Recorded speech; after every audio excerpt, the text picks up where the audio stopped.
This is a Ryobi R18I inflator deflator, and I'm going to see how long it takes to pump up a Land Rover Defender 235/85 R16 tyre from completely flat. I've just replaced the valve, so there's absolutely no pressure in this.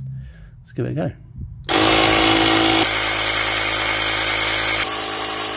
I think the battery's straining a bit, although it's not a fully charged battery.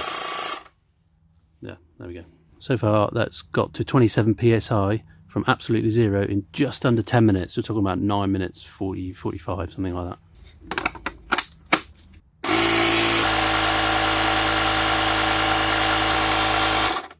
So that was about another 45 seconds. So it's about just under 11 minutes to do 30 psi on this tyre from nothing.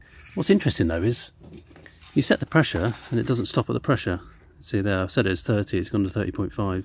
I've seen reviews that say it doesn't stop at the pressure. It kind of makes it a bit pointless. Why would you set, you know, a limit in here if it's not going to stop at it?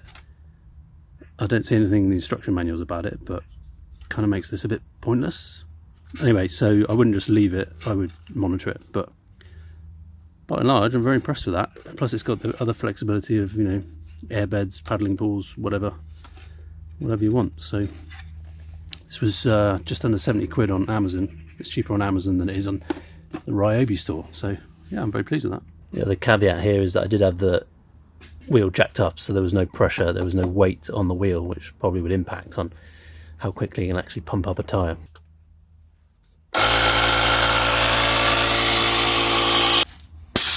And that was 11 minutes for that tyre to get to 30. Yeah, still doesn't stop when it gets to the indicated pressure, which is odd. Anyway, thanks for watching. Bye for now.